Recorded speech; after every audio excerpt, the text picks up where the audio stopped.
Hey everybody, I'm Chris Metzler, one of the programmers here at SF Indie Fest. We're celebrating 28 years of bringing some of the most funky, cool, and interesting films from around the world to San Francisco. You just had the pleasure of seeing one of our opening night films, the great documentary Santacon, and we're lucky enough to have the director here, Seth Porges. Welcome, Seth. Hey, great to be here. So maybe a good place to start is like, what kind of brought you down the kind of rabbit hole of like you knew that there was a film here to make and that you were the one that needed to make it? Yeah, I mean, all I knew about Santacon was what most people in New York and probably San Francisco knew about Santacon, which is this reputation as this, ew, cross the street, get away, a bunch of drunk fools, maybe they're going to vomit on my feet kind of event. And I never really thought much more about it. Until one day, I was at a bar in New York and I ran into my old friend Scott Beal. And he started telling me about the Cacophony Society and how he and his friends who've been involved with Cacophony had started Santacon and had also started Burning Man, which was news to me, and were the real life inspiration for the book Fight Club, which is also news to me. And I was kind of riveted. I was like, oh my goodness, it kind of felt like this cultural Rosetta Stone of so many things I had familiarity with. And the fact that I went back to SantaCon, this thing I was so dismissive of and kind of disgusted by, really blew my mind. And then Scott told me the thing that really set me on this journey, and that's that he personally had videotaped many of the early years of SantaCon, and he offered to show me the tapes. And when I saw the tapes, that's when I was like, "Oh my goodness, there's a movie here." I was seeing these scenes play out like unedited wonders, and it was just so immersive and so exciting. It just took me more than anything back in time to this time in the 1990s and filled me with these feelings of like possibility and wonder and joy. And I watched the footage and I just felt like my modern, jaded, cynical self just melt away. I just wanted to share that feeling with people more than anything. Very well. Well, as you kind of dug in, I like, how did you decide to kind of weave the story? Because, I imagine, as a filmmaker, it's hard in the sense that, like, one is you need to kind of introduce SantaCon to a virgin, but then also it's like, you want for those that are kind of familiar and kind of deep within the subculture for the film to kind of resonate with them. So, like, what were some of the first steps that you took of like what was the voice that you wanted to kind of embody in the film? Yeah, I mean, whenever you go into a movie like this, I think it's foolish to pretend you know what the point of view is, or perspective or voice is until you've had a chance to speak to, the folks involved, the characters, and just really immerse yourself in the world. All I was starting with was this idea that this thing I thought was one thing is actually something else. How did it get there? What lies in that gap between it? And what is that emblematic of? What is that? What deeper idea does that represent? And it was through spending time with folks in this film, folks like John Law, folks like Rob Schmidt, folks like Chris Radcliffe, and understanding them, what they were trying to accomplish with SantaCon and their perspective about it now, that's when the film's voice and point of view really came alive. This isn't a film with narration. This isn't a film where you ever hear me speak. I'm not a talking head or anything like that. It's really told through the voice of these people involved and through their actions in the archival footage. And I really wanted you to understand them and their relationship with this thing and what they were trying to do back then. Well, you kind of alluded this idea of like kind of going in an open mind of discovery, Um, what do you think like most kind of surprised you as you started kind of digging in? And with it, what was the kind of biggest challenge that you faced? Yeah, I mean, I think the what I expected, understanding that the people who started SantaCon have largely disowned it, largely have nothing to do with it anymore. I expected their relationship with it to be what mine had been before I made this film, which was, ew, gross, this is disgusting, get me away from this monster I've created. But what really amazed me after spending time with folks, in particular John Law, was how it wasn't that. How it was a little bit more nuanced, more complicated, more interesting than that. John is somebody who has long ago stepped away from this thing he helped create, but he doesn't hate it. He just sort of accepts that it's not for him anymore. And that to me gave Mm, the film, in many ways, like a reason to exist. This feeling that to me, this was a movie about something. To me, it was a movie about what it means to live in a world that you no longer understand, even if you're the person who helped create that world.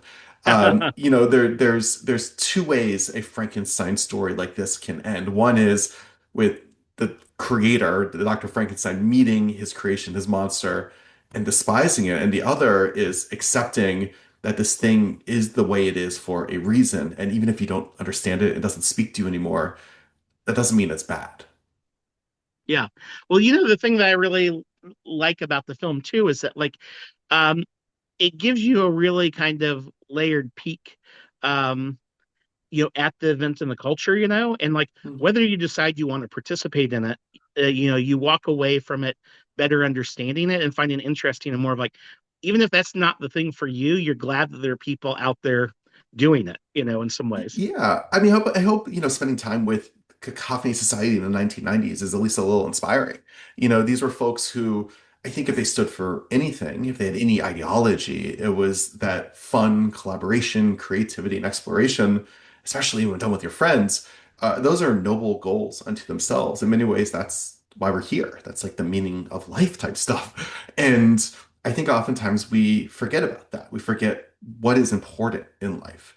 And I think that spending time with these folks who found ways to eke beauty and joy and collaboration out of the rubble, I think that to me offers optimism. That to me offers beauty. That to me offers a lot of just wonderful feelings and sentiments that I think we can all be reminded of. Yeah.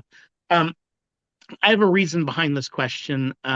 It's about keep it a little bit oblique at first. It's um, like when people leave the theater, or finish watching the film at home, what do you hope their kind of takeaway is? Yeah, I mean, well, I don't want to tell people what their takeaway should be. I hope that they No, walk yeah, or into it or and like, or as a yeah. filmmaker, like what's the kind of No, no, feeling I that you have an want? answer for that. No, but I think Yeah, I think the beauty of what Cacophony did, which was a lot of absurdism, a lot of mind scrambling, culture jamming, doing things that force you to stop and think, what could this possibly even mean? I think the beauty of it is that within that blank slate, within that tabula rasa, we can kind of fill our own meaning, whatever that is for us, whatever we need it to be. And I hope that, you walk away from this not saying Santacon, the movie or the event, just say the event, was hmm about this one thing. It's about creating confusion. Now within confusion, the mental work, the gymnastics you have to do, real beauty and real creativity can spawn out of that. yeah.